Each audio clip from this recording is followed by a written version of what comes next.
ఈ ధ్యానాంశంలో మీకా గ్రంథము 7వ అధ్యాయము 11వ వచనాన్ని మనం చదువుకుంటూ ఉన్నాం.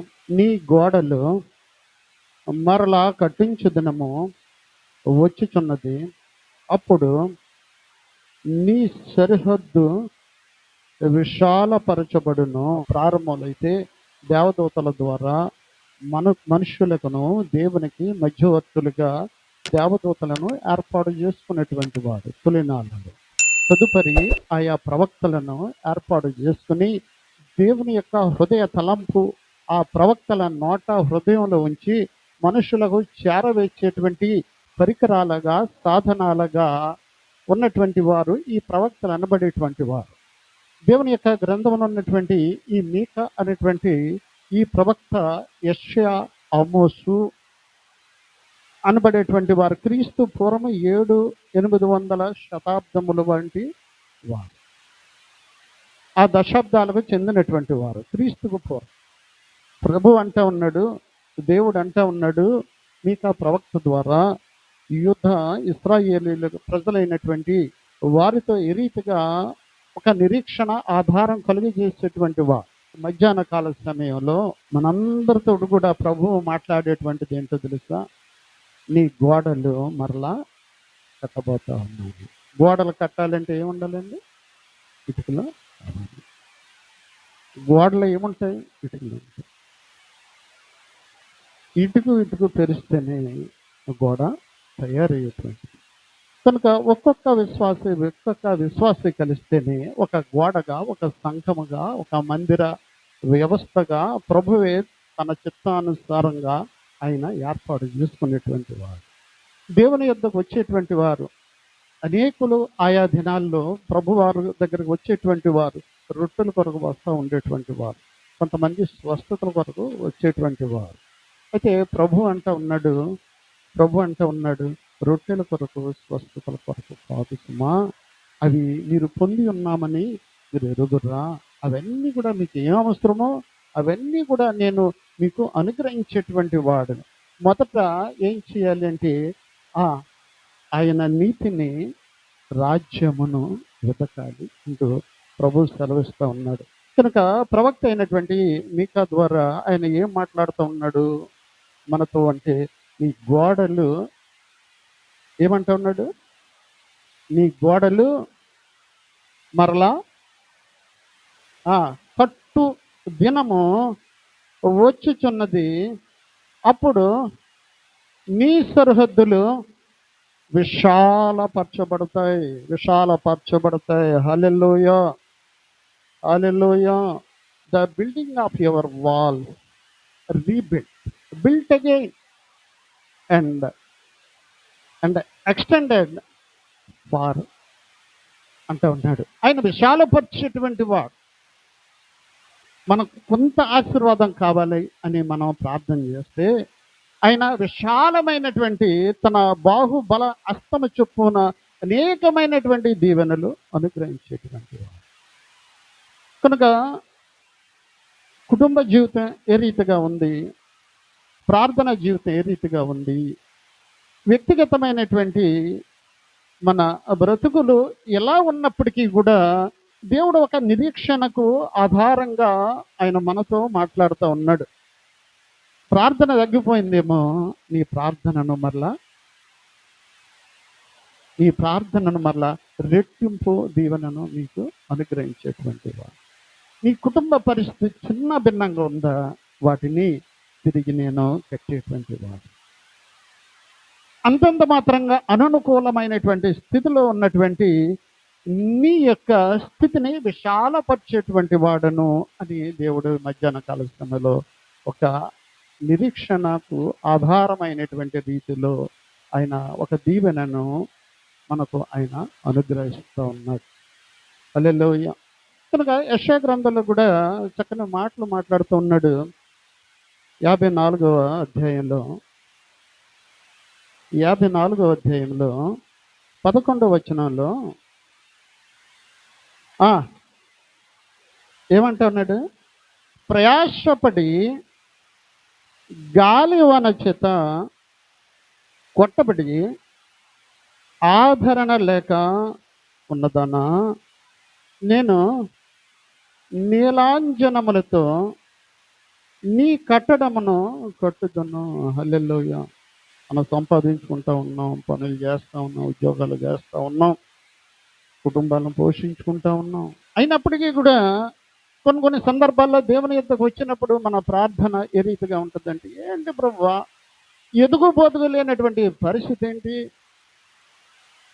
ఎంత కాలం ఈ యొక్క శ్రమలతో కూడినటువంటి బ్రతుకును భారంగా మోయవలసినటువంటి పరిస్థితి ఏంటి, ఈ బిడ్డలు ప్రయోజకులుగా అయ్యేటువంటి పరిస్థితి కనపడలేదు. మనకు కలిగేటువంటి తలంపు. ప్రభు అంటా ఉన్నాడు మధ్యాహ్న పరిస్థితి ఏమంటా ఉన్నాడు, గాలి వాన చెప్పి శ్రమలు చీకటి అంధకారమైనటువంటి బ్రతుకులను నువ్వు వెల్లబుస్తా ఉన్నావా, దేవుడు ఒక ఆశీర్వాదాన్ని తెలియజేస్తా ఉన్నాడు. ఏమంటా ఉన్నాడు, నేను నీలాంజనములతో నీ కట్టడను కట్టుదును. ఈ యాంటీమని అని అక్కడ కనపడుతూ ఉంటుంది, స్పర్మ అనేటువంటిది. సువాసనగా నిన్ను, నీ బ్రతుకున, నీ గృహాన్ని కట్టేటువంటి వాడు. విసిగి వేసారినటువంటి స్థితిలో ఉన్నటువంటి నీ యొక్క బ్రతుకు, నీ యొక్క కుటుంబ పరిస్థితులు ఉన్నాయా, అనేకుల చేత నీవు అసహించుకోబడతా ఉన్నావా, దేవుడు అంటా ఉన్నాడు, నీ బ్రతుకుని, నీ కుటుంబాన్ని సువాసన కలిగేటువంటి రీతిలో నిన్ను దీవించేటువంటి వాడని నేను అని ప్రభువు సెలవిస్తూ ఉన్నాడు. ఇంకా అంటూ ఉన్నాడు, మాణిక్యములతో 13వ వచనం, నీలములతో నీ పునాదులను వేయుదును, మాణిక్యములతో నీ కోట కొమ్మలను, సూర్యకాంతములతో నీ గుమ్మములను కట్టుదును, ప్రశస్తమైన రత్నములతో నీకు సరిహద్దులు ఏర్పరచుదును. హల్లెలూయా. ఈ విషయాలన్నీ కూడా, ఈ అంశంలో ఉన్నటువంటి విషయాలన్నీ కూడా అంతంత మాత్రంగా దిగజారినటువంటి పరిస్థితిలో ఉన్నటువంటి యెరూషలేము నగరాన్ని బట్టి, యెరూషలేము దేవాలయము ఒకప్పుడు ఉన్నటువంటి సౌందర్యాన్ని కోల్పోయినటువంటి స్థితి తిరిగి ఏ రీతిగా యెరూషలేము అనబడు తన యొక్క సన్నిధిని, సియోను అనబడు తన యొక్క సన్నిధిని బాగుపరుచుకునేటువంటి వాడను. సియోను అనగా నీవు నేను, దేవుని యొక్క సన్నిధి సియోను. కనుక దేవుడు సెలవిస్తూ ఉన్నాడు, ఏమంటూ ఉన్నాడు అంటే, ఒక ధైర్యాన్ని, ఒక ఆదరణ, ఒక నిరీక్షణను ప్రభు అనుగ్రహిస్తూ ఉన్నాడు. నీవు సువాసన వెదజల్లునట్లు ఇక్కడ కనపడుతూ ఉంటాయి, సూర్యకాంతములతో నీ గుమ్మములను కట్టుదును, ప్రశస్తమైన రత్నములతో నీ సరిహద్దులను విశాలపరిచేటువంటి వాడను, కట్టేటువంటి వాడను నేనే అని ప్రభు ఆయన తన యొక్క దీవెనకరమైనటువంటి ఆశీర్వాదాలు ఈ 11వ వార్షికోత్సవ సమయంలో ప్రభు మనతో, నీతో ఆయన దీవెనలు, ఆశీస్సులు, మెండైనటువంటి దీవెనలు ఆయన అనుగ్రహిస్తూ ఉన్నారు. ఈ వాగ్దానాలు నువ్వు సంతరించుకోవాలి అంటే, నువ్వు పొందుకోవాలి అంటే, ద్వితీయోపదేశ కాండంలో చాలా విషయాలు కనపడుతూ ఉంటాయి. ఆ అధ్యాయంలో నీవు ఆయనను పూర్ణ హృదయముతో ఆయనను అంగీకరించి నడుచు కొన్ని ఎడల ఈ దీవెనలన్నీ కూడా నువ్వు పొందుకుంటావు. నీవు నీ పూర్ణ హృదయముతో ఆయనతో నడవని ఎడల ఇవన్నీ కూడా నువ్వు పొందుకోవు. That there is a condition. దేవుడు అక్కడ ఒక కండిషన్ పెడతా ఉన్నాడు. ఈ సత్యాలన్నీ, వాగ్దానాలన్నీ పొందుకోవాలి అంటే రెండు విషయాలు, రెండు విషయాలు మనం పొందుకోగలిగితే ఈ దీవెనలన్నీ కూడా పొందుకోవటానికి దేవుడు సహాయము దయచేస్తాడు. ఏంటి రెండు విషయాలు మీ ముందుంచి ఈ సందేశాన్ని ముగించాలనేటువంటి వస్తూ రెండు విషయాలు. ఆయన ఆశించేటువంటిది ఏంటి ఏం ఆశిస్తాడండి? ఆయన ఏం ఆశిస్తాడు? తొలిచూర్ల కుమారుల, 1000 పొట్టేళ్ళ యొక్క రక్తమా, బలుల, శ్రేష్టమైనటువంటి 1000 కొలది. ఆయన ఏమంటా ఉన్నాడు అంటే, విరిగి నలిగిన హృదయమును అలక్ష్యము చేసేటువంటి వాదను కాదు అంటూ, అది ఏం మనం చిన్న విషయాలు మనకు ఎవరు హెల్ప్ చేసినా మనం ఏం చెప్తూ ఉంటామంటే, ప్రతి విషయంలో కూడా ఏం చెప్తామండి? థ్యాంక్స్ చెప్తూ ఉంటాం. దేవుడు కూడా, ప్రభు కూడా 10 మంది కుష్ఠరోగులను బాగు చేసిన తర్వాత, ఒక్కడొచ్చిన తర్వాత ఏం కోరుకుంటా ఉన్నాడు? వేరే ఆ తమ్ముడికి రేరే, నువ్వు ఒక్కడవే వచ్చావు కృతజ్ఞతలు చెల్లించడానికి. ఆయన ఏం ఆశిస్తాడు అంటే, కృతజ్ఞతలు ఆశించేటువంటి వాడు. చూద్దాం,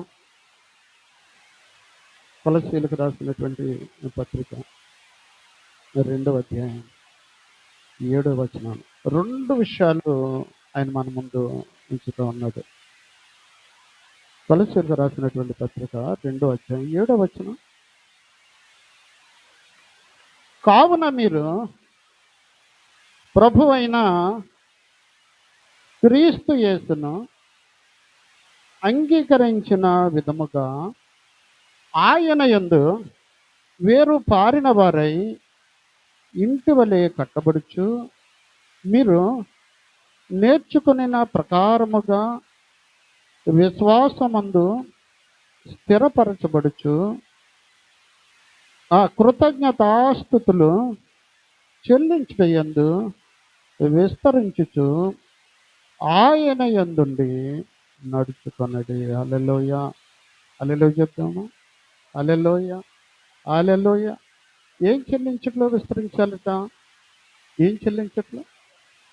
మన అందరూ కూడా అన్నీ కూడా ఆయన దగ్గర నుంచి దీవెనలు వచ్చేయాలా, పిల్లలు పెద్ద ఉద్యోగాలు వచ్చేయాలా, తాటకిళ్ళు పోయి పెంకుటిల్లు వచ్చేయాలి, పెంకుటిల్లు పోయి స్లాబ్ ఇల్లు వచ్చేయాలి, కార్లు వచ్చేయాలి, బంగ్లాలు వచ్చేయాలి, బ్యాంక్ బ్యాలెన్స్లు వచ్చేయాలి, స్త్రీలకైతే మెళ్ళకి అన్నీ వచ్చేయాలి, బిడ్డలు దీవించబడాలి, అన్నీ వచ్చేయాలంటే మనం చేయవలసింది ఏంటి?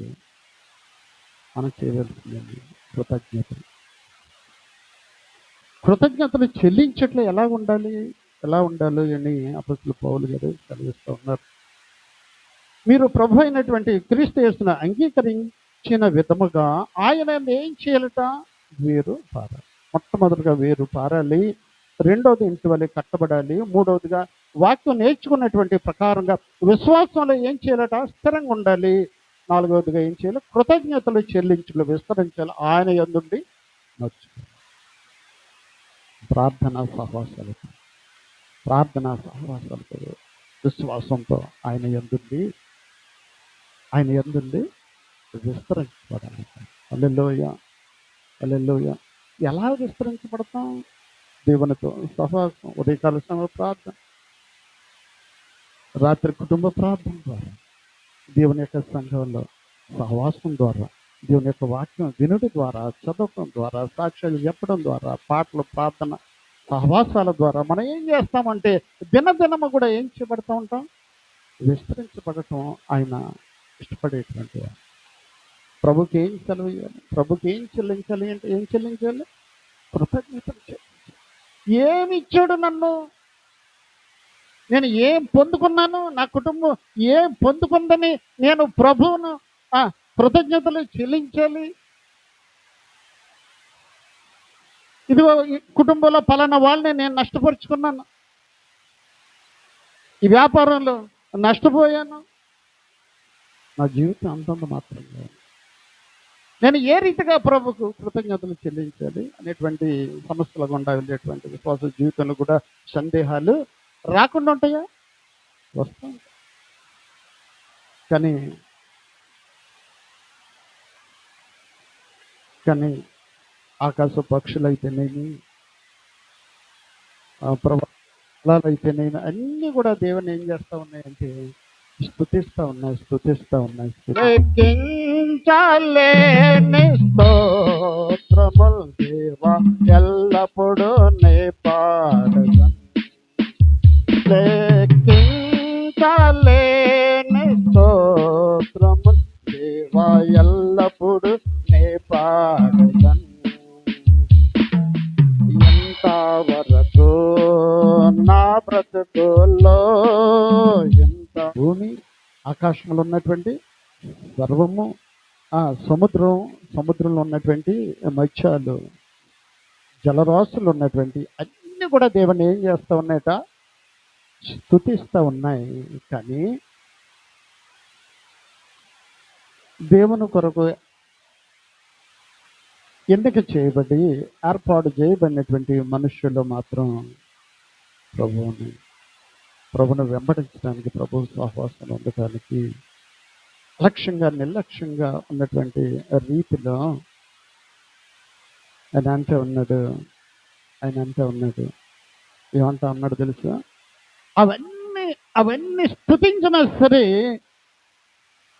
వాటి స్తుతుల కంటే ఆయన ఎవరి స్తుతులు, నా స్తుతుల మీద ఆయన ఆసీనుడై ఉన్నటువంటి దేవుడు. అనేటువంటి దేవుడు అంటే, అనేటువంటి వాడు అంటే ప్రేమ కలిగిన దేవుడు. తన్ను కంటే, తన సమస్తమైనటువంటి పరిశుద్ధుల సహవాసము కంటే పరలోకపు తండ్రి యొక్క మహిమతో ఉండుట ఇష్టం కానటువంటి దేవుడుగా నిన్ను నన్ను ప్రేమించి యేసు ప్రభు తన్ను కంటే సాధారణంగా మనకంటే ఎవరిని కూడా ప్రేమించు.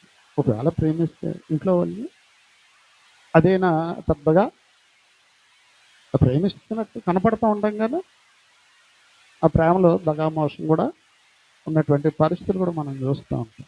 కానీ ప్రభు తన యొక్క పరిశుద్ధుల సమూహం అంటే సర్వము కూడా విడిచిపెట్టి ఆయన నా ప్రేమ కొరకు, నా స్తుతుల కొరకు ఆయన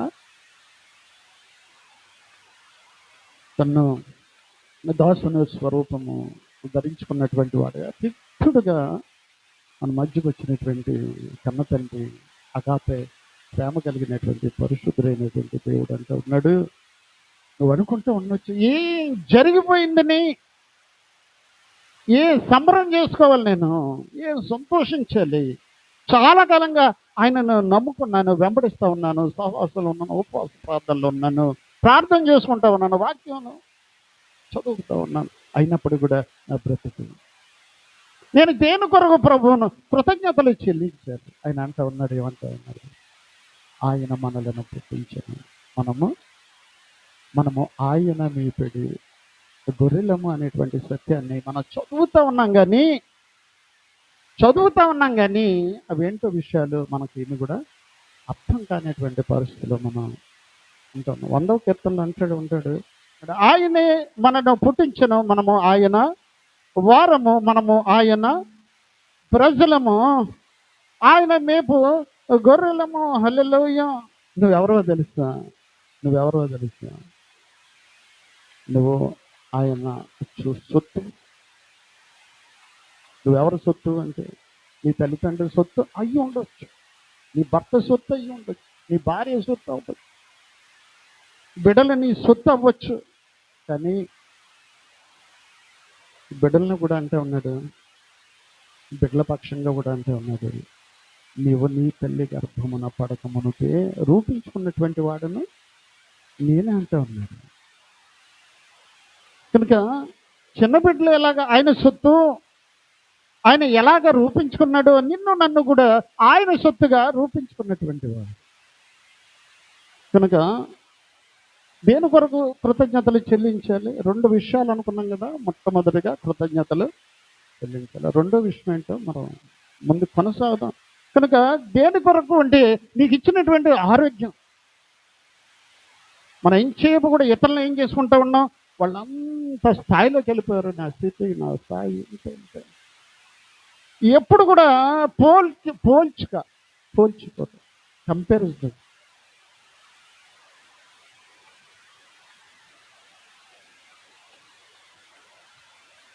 అని అంటే ఉన్నాడు, కృతజ్ఞతలు చెల్లించుచు ఆయన గుమ్మములో ప్రవేశించాడు. హల్లెలూయా.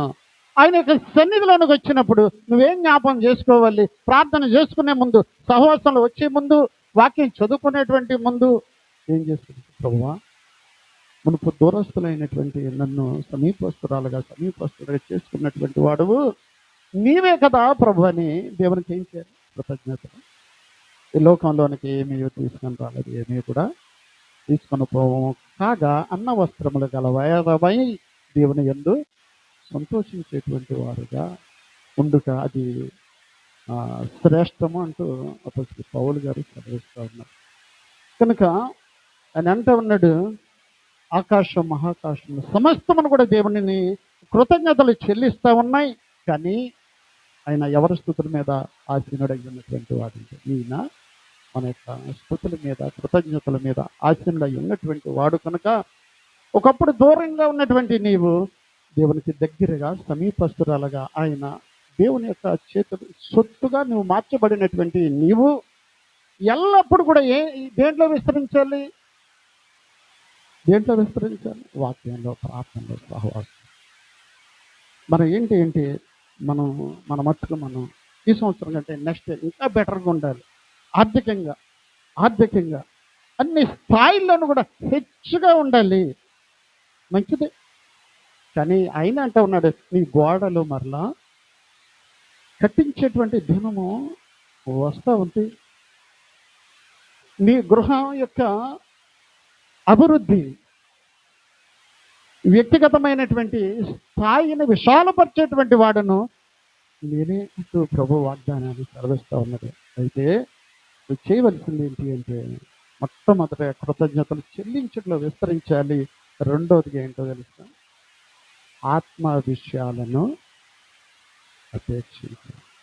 సంఘం ఏం చేయాలి, వ్యక్తిగతంగా ఏం చేయాలి చూడండి. అది మనం చదువు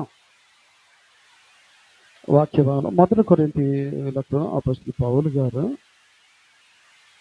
కొరింథీయులకు రాసినటువంటి మొదటి పత్రికలో 14వ అధ్యాయంలో 12వ వచనంలో 2 విషయాన్ని మనం ధ్యానం చేస్తూ ఉన్నాం. మొట్టమొదటిగా కృతజ్ఞతలు చెల్లించాలి. రెండవది ఏంటి అంటే, మీరు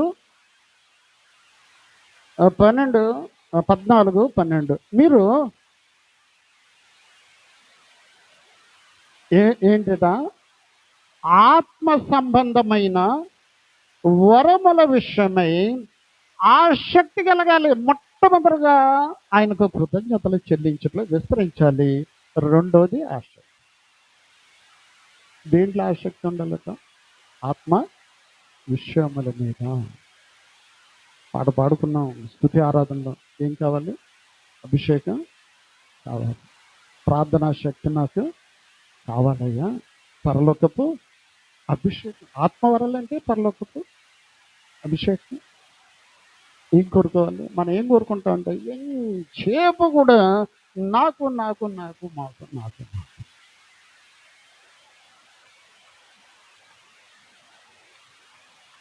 ఏం కావాలి? ఏంటి? పరలోకపు ఆశీర్వాదం, పరలోకపు ఆత్మ అభిషేకం కావాలి. ఏం కోరుకోవాలట? రెండవదిగా మొట్టమొదటి విస్తరించాలి కృతజ్ఞతలు చెల్లించడంలో. రెండవది ఆత్మ విషయాలను అపేక్షించాలి. అవి మనకు అర్థం కాదు. మనం ప్రార్థన చేస్తూ ఉన్నాం అనుకుంటూ ఉన్నాం, వాక్యం చదువుకుంటూ ఉన్నాం అనుకుంటూ ఉన్నాం, కానీ నువ్వెవరో నీకు అర్థం కాదు. నువ్వెవరో నీకు అర్థం కావాలి అంటే, దేవుడు ఎవరో నీకు అర్థం కావాలి అంటే, ఆత్మ విషయం మీద ఆధారపడితే ప్రభు ఆయన అర్థం చేయించేటువంటి వాడు. ప్రభు యొక్క విశిష్టత, శ్రేష్టత, నువ్వు ఏమై ఉన్నావు అనేటువంటి విషయాలన్నీ కూడా నీ జ్ఞానం చొప్పున నిన్ను నువ్వు పరీక్షించుకోవాలన్నా, నీ జ్ఞానం చొప్పున దేవుణ్ణి అర్థం చేసుకోవాలన్నా ఆయన మనకు అర్థం కాడు. నీకే అర్థం కాదు. కారణం ఏంటంటే, మనిషి ఎటువంటి వాడు అంటే మనిషి ఎటువంటి వాడు అంటే దోషి అయ్యున్నటువంటి వాడు. యోబు గ్రంథంలో అంటే ఉన్నాడు, యోబు గ్రంథంలో అంటే ఉన్నాడు 9:2లో. కాస్త ముందుకు జరుగుదాం, మీరు తొందరగా విషయాలు బట్టబయలు చేయగలిగితే నేను పొందినటువంటి సమయంలోనే 9:2 యోబు గ్రంథం. ఆ, ఆ, ఏంటిట ఏమంటే ఉన్నాడు భక్తుడైనటువంటి యోబు, నరుడు దేవుని దృష్టికి ఇట్లు నిర్దోషి. అంటే దోషి ఉన్నటువంటి వాడు ఎవరు? మనిషి ఎటువంటి వాడు అంటే మనిషి దోషి, నిర్దోషి. నిర్దోషి అయినటువంటి వాడు దేవుడైతే, మనిషి అయినటువంటి వాడు దోషి అంటే దోషాలతో ఉన్నటువంటి వాడు. ఏ దోషాలంటే ఏ దోషాలంటే అనుకోండి, మనిషి ఏమి కూడా మంచోడు ఏమి కూడా కాదు అని భక్తుడు సెలవిస్తాడు.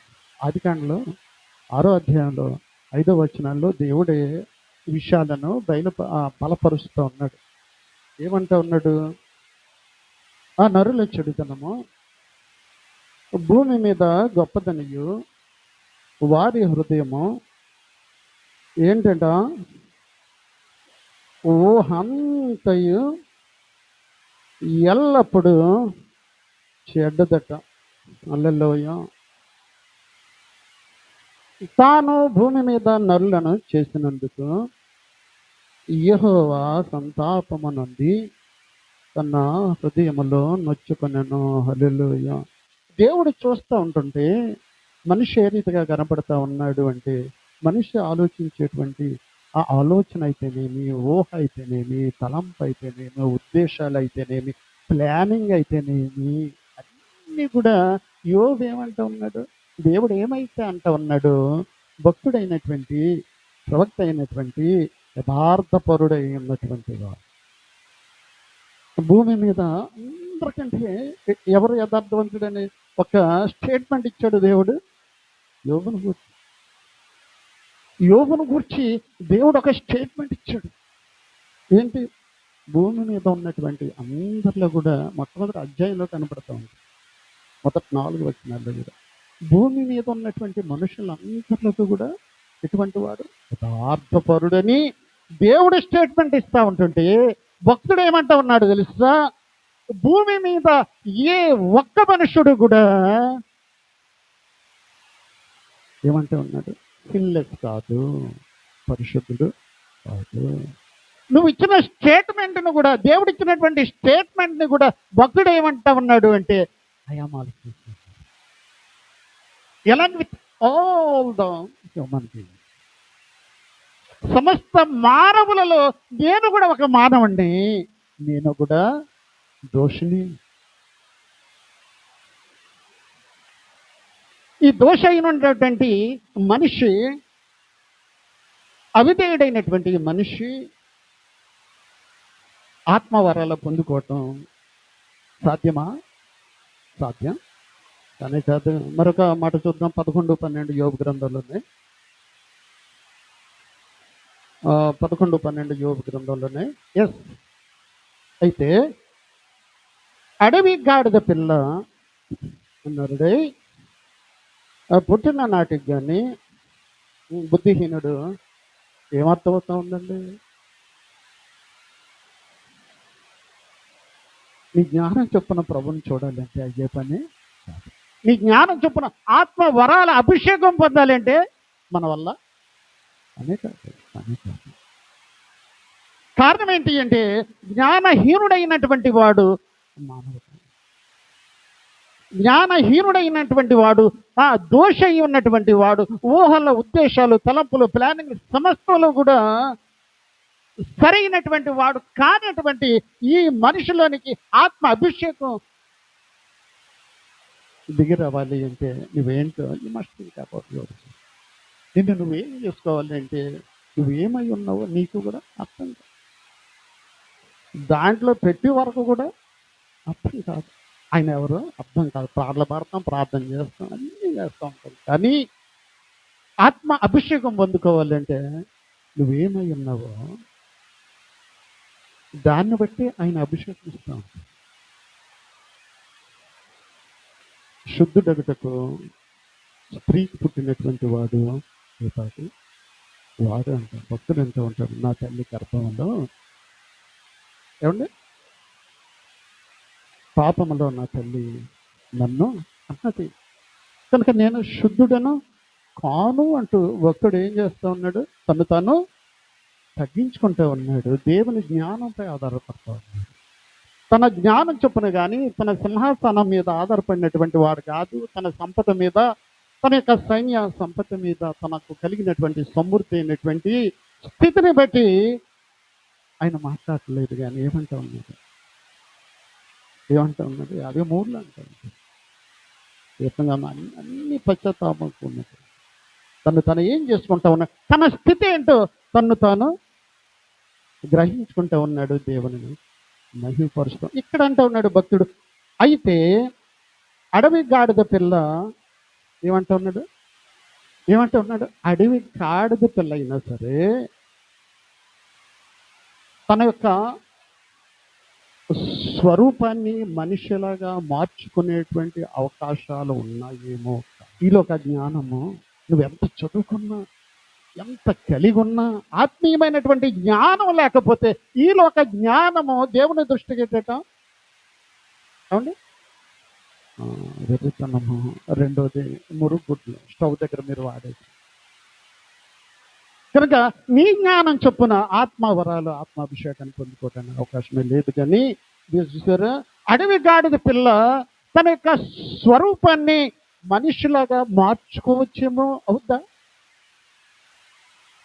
అది అవదు. బుద్ధిహీనుడైనటువంటి మనిషి కూడా జ్ఞానవంతుడు కాలేడు. ఎప్పుడు కాగలుగుతాడో తెలుసా? ఆత్మవరాలు, అభిషేకం. తనకు అంటూ ఉన్నాడు 26 అధ్యాయం మొదటి 3 వచనాల్లో యోబు గ్రంథంలో, నేను శక్తి లేనటువంటి వాడిని. చూడండి, కొన్ని మాటలు చూడండి. 26 యోబు గ్రంథంలో మొదటి 3 వచనాల్లో. అప్పుడు యోబు ఎలాగున్నా ప్రత్యుత్తరం ఇచ్చాను. ఏమంటూ ఉన్నాడు, శక్తి లేనటువంటి వాడికి ఎంత సహాయం చేసావు, బలము లేని బాహువులను ఎంత బాగుగా రక్షించావు. మూడవదిగా ఏముంది, జ్ఞానం లేని వానికి నువ్వెంత చక్కగా ఆలోచన చెప్పు. అంటే మనిషికి ఏం లేదు చెప్పండి, మనిషికి ఏం లేదు. 3 ఉన్నాయా? ఏమంటూ ఉన్నాడు, నాకు బలము లేదు, శక్తి లేదు, జ్ఞానం కూడా లేవని ఎవరు ఒప్పుకుంటా ఉన్నారు తెలుసా? దేవుడు గొప్ప స్టేట్మెంట్ ఇచ్చినటువంటి ఆ భక్తుడే నేను ఎటువంటి వాడినో తెలుసా? జ్ఞానం లేదు ప్రభు. ఒప్పుకుంటాం మనం. బలం ఉందా? మనం మన బలం మీద ఆశపడుతూ ఉంటాం కొన్ని సందర్భాలు.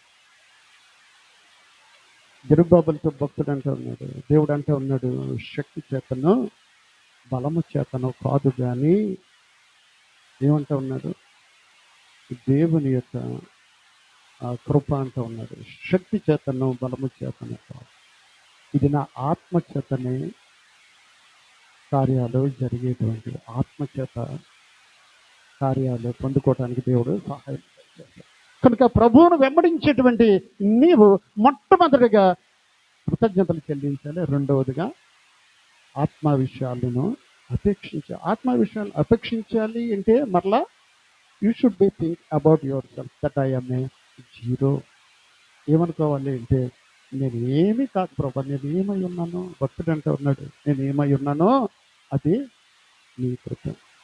మీరు కృప చేతనే రక్షింపబడి ఉన్నారని మీరు మీ దేవుని యొక్క సన్నిధిలో ఈరోజు ఈ 11వ వార్షికోత్సవంలో దేవుని యొక్క సన్నిధిలో సహవాసములు ఉన్నావు అంటే అది దేవుని యొక్క కృప మాత్రమే. హల్లెలూయా. నివసించు ప్రాణులు ఈ భూమిలో జీవరాశులు ఆకాశమున ఎగురునవన్నీ ఆకాశమున ఎగురున్నవన్నీ ప్రభువా నిన్నే కీర్తింతున్. లెక్కించలేని స్తోత్రములు దేవా ఎల్లప్పుడూ నే పాడుదన్. లెక్కించలేని స్తోత్రములు దేవా ఎల్లప్పుడూ నే పాడుదన్. ఇంతవరకు నా బ్రతుకులో, ఇంతవరకు నా బ్రతుకులో నీవు చేసిన మేలకై లెక్కించలేని స్తోత్రము దేవా ఎల్లప్పుడూ నీ పాడెదన్. లెక్కించలేని స్తోత్రము దేవా ఎల్లప్పుడూ నీ పాడెదన్. ఇంతవరకు నా బ్రతుకులో, ఇంతవరకు నా బ్రతుకులో నీవు చేసిన మేలకై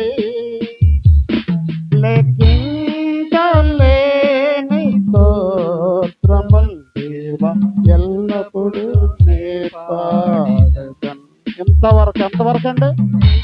ఎంతవరకు 11 సంవత్సరాల వరకు దేవుడు ఏం చేశాడు అంటే, దేవుని యొక్క సంఘంలో నాటబడినటువంటి మొక్కగా ఆయనను స్తుతించి స్తోత్రించేటువంటి వారు ఉండటానికి ఇంతవరకు కాపాడినటువంటి దేవుడు ముందు కూడా ఆయన కాపాడేటువంటి వాడు. ఇర్మియా గ్రంథంలో అంటే ఉన్నాడు 6వ అధ్యాయంలో ఒక మాట, 2 మాటలు.